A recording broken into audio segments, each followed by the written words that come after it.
வாங்க தீபாவளி ஸ்பெஷல்ல அதிரசம் எப்படி ரெடி பண்ணுறேன்னு பார்க்க போகலாமா?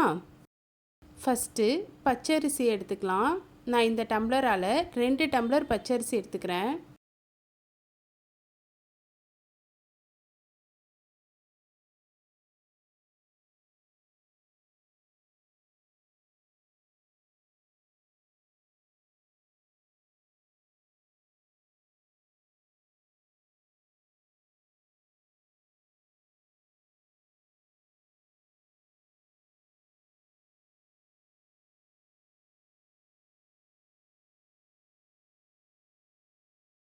இப்போது இதை நல்லா ஒரு 3 டைம் கிட்ட நல்லா வாஷ் பண்ணி எடுத்துக்கலாம்.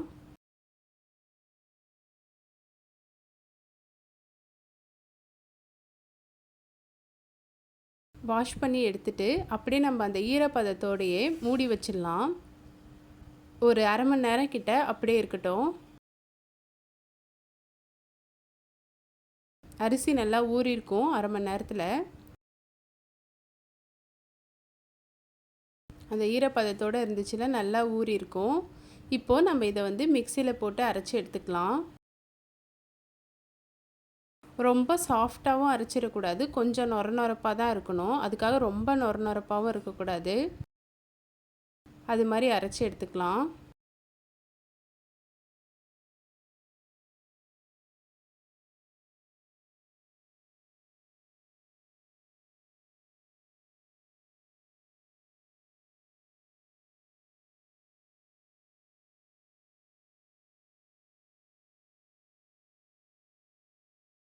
இப்போது இது நம்ம ஜல்லடையில் போட்டு சலிச்சு எடுத்துக்கலாம். நம்ம மாவு சலிக்கிற ஜல்லடையில் போட்டு சலிச்சு எடுத்துக்கலாம் அரைச்சதை.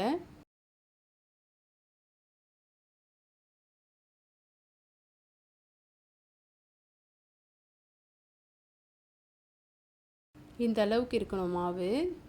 இப்போது சலிச்சிட்டு பேலன்ஸ் இருக்கிறத திரும்ப திரும்ப மிக்சியில் போட்டு நம்ம நல்லா ஜலிச்சு எடுத்துக்கலாம். பாருங்கள், இந்த அளவுக்கு இருக்கணும் மாவு. இப்போது நம்ம எல்லா மாவையும் சலிச்சு எடுத்தாச்சு.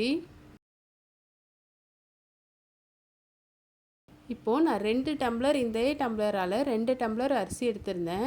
நான் 1 டம்ளர் வெல்லம் எடுத்துக்கிறேன். இதுதான் பாகுக்கு கரெக்டான பதமாக இருக்கும் அதிரசத்துக்கு.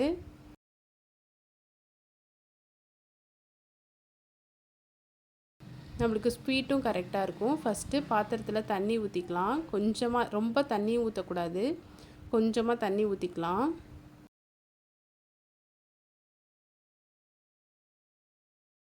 இப்போது அந்த தண்ணியில் வெல்லத்தை நம்ம போட்டு கரைச்சிக்கலாம்.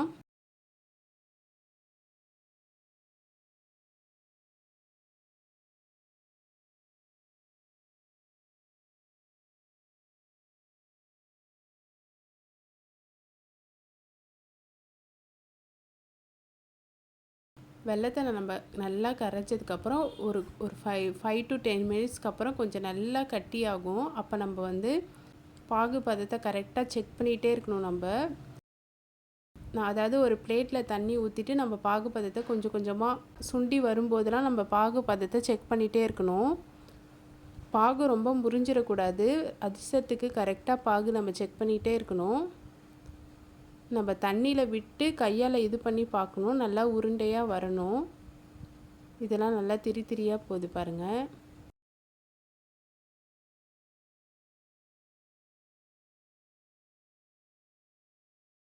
இப்போ கொஞ்சம் கொஞ்சமாக கட்டியாயிட்டே வருது.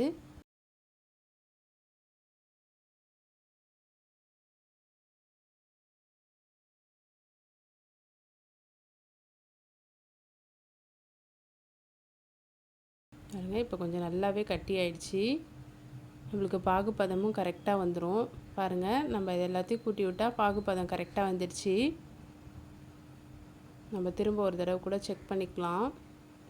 மீடியம் ஃப்ளேமில் வச்சுட்டு செக் பண்ணுங்கள் இந்த ஸ்டேஜுக்கு வந்ததுக்கப்புறம். ஏன்னா நம்ம அப்படியே விட்டுட்டாலும் ரொம்ப முறிஞ்சிரும் பாகு. இந்த பதம் கரெக்டாக இருக்கும். பாருங்கள், நம்மளுக்கு நல்லா கட்டியாக வந்துடுச்சு. இப்போது நம்ம அடுப்பை வந்து மீடியம் ஃப்ளேமில் வச்சுட்டு மாவை வந்து ஆட் பண்ணிக்கலாம்.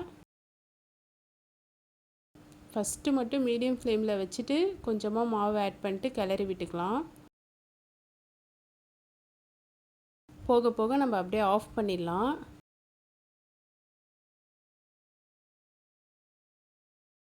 கொஞ்சம் கொஞ்சமாக மாவை போட்டு கிளறி விட்டுக்கலாம்.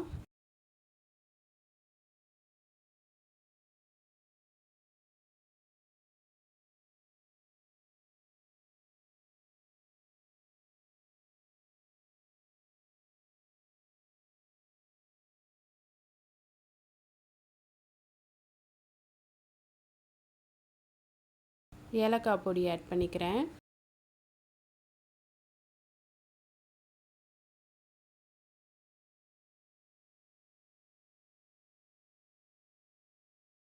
ஒரேடியாகவும் போட்டாலும் கட்டி கட்டியாகிடும். கொஞ்சம் கொஞ்சமாக போட்டு இது மாதிரி நல்லா கிளறி விட்டுக்கலாம்.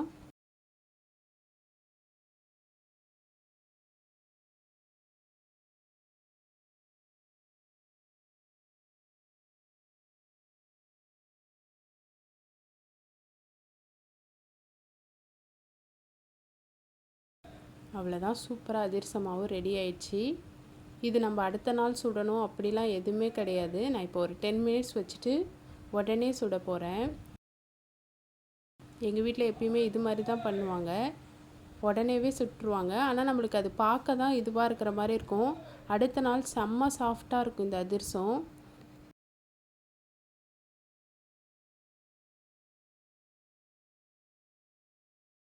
இப்போது எண்ணெயை சூடு பண்ணிக்கலாம் ஒரு சைடு. இப்போது நம்ம வாழை இலையிலையோ இல்லை பேப்பர்லேயோ எண்ணெய் தடவிட்டு நம்ம அதிரசத்தை தட்டி எடுத்துக்கலாம். நம்மளுக்கு எந்த சைஸில் வேணுமோ அந்த சைஸில் தட்டி எடுத்துக்கலாம். நம்ம அதிரசத்துக்கு எப்பயுமே பாகு எடுக்கிறதுல தான் இருக்குது. நம்ம பாகு மட்டும் கரெக்டாக எடுக்கலைன்னா திரியாக ஆகிடும் அதிரசம். இந்த பாருங்கள் மாவு எப்படி இருக்குன்ட்டு. நல்லா சாஃப்டாக இருக்குது மாவு. இப்போ நம்ம அதிரசத்தை தட்டிக்கலாம்.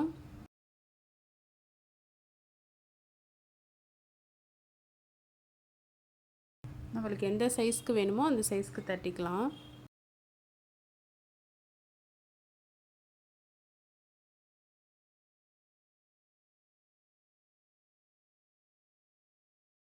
எண்ணெயில் போட்டு எடுத்துக்கலாம்.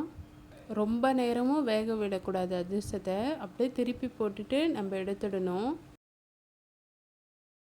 ஹை ஃப்ளேம்லேயே வச்சு நம்ம ரெடி பண்ணக்கூடாது. இதை நம்ம மாவை ரெடி பண்ணிவிட்டு அன்றைக்கே சுட்டுட்டு அடுத்த நாள் சாப்பிட்டா செம்ம சாஃப்டாக இருக்கும் இந்த அதிரசம். நிறைய பேர் இன்றைக்கி மாவு ரெடி பண்ணிவிட்டு அடுத்த நாள் அது மாதிரி தான் சுடுவாங்க. ஆனால் இப்படி ட்ரை பண்ணி பாருங்கள் ஒரு டைமு, சூப்பராக இருக்கும். நல்லா உப்பி வருது பாருங்கள் அதிரசம். அவ்வளோதான், நம்மளுக்கு சூப்பராக அதிரசம் ரெடி ஆயிடுச்சு.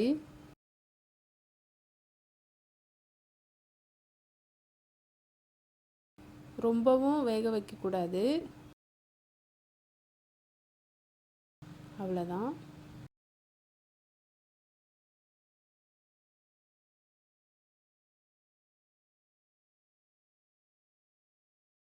இது நம்ம ஃபஸ்ட்டு விநாயகர் மாதிரி போட்டது.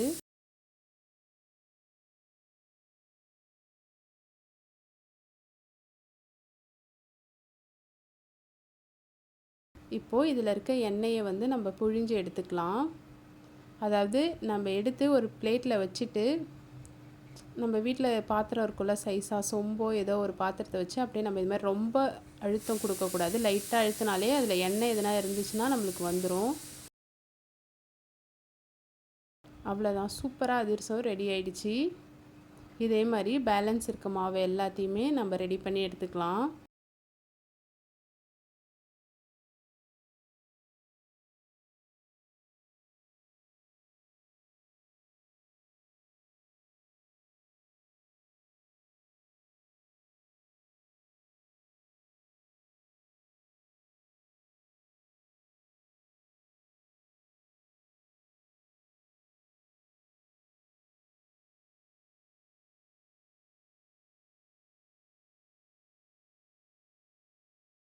இதே மாதிரி எல்லாத்தையும் தட்டிட்டு நம்ம போட்டு எடுத்துக்கலாம் எண்ணெயில்.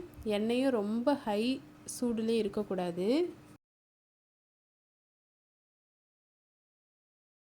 இதே மாதிரி நான் ஃபஸ்ட்டு எப்படி போட்டு எடுத்தனோ அது மாதிரி போட்டு எடுத்துக்கலாம். நம்ம 2, 3, 4, 5 கூட நம்மளுக்கு தகுந்த மாதிரி போட்டு எடுத்துக்கலாம். நல்லா உப்பி வருது பாருங்கள், சூப்பராக. அதிரசம் எப்பயுமே நம்ம போட்ட உடனே நல்லா உப்பி வரணும். பாருங்க, நல்லா மேலே உப்பி வந்திருக்கு.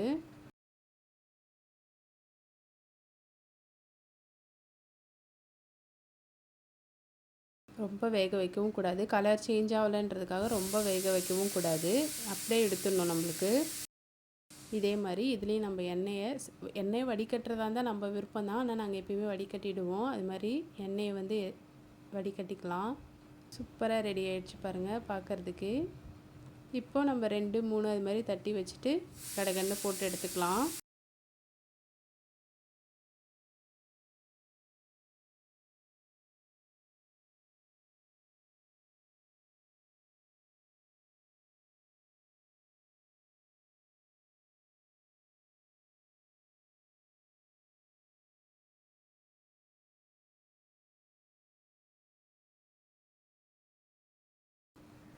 சூப்பராக ரெடி ஆகிடுச்சு.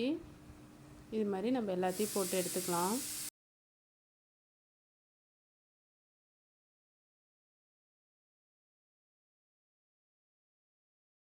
நான் வந்து ரீஃபைண்ட் ஆயிலில் தான் பண்ணியிருக்கேன். சூப்பரான வெல்லம் அதிரசம் ரெடி ஆயிடுச்சு. நீங்களும் இந்த தீபாவளிக்கு இந்த அதிரசத்தை ட்ரை பண்ணி பாருங்கள். ட்ரை பண்ணி பார்த்துட்டு எப்படி இருக்குன்னு சொல்லுங்கள்.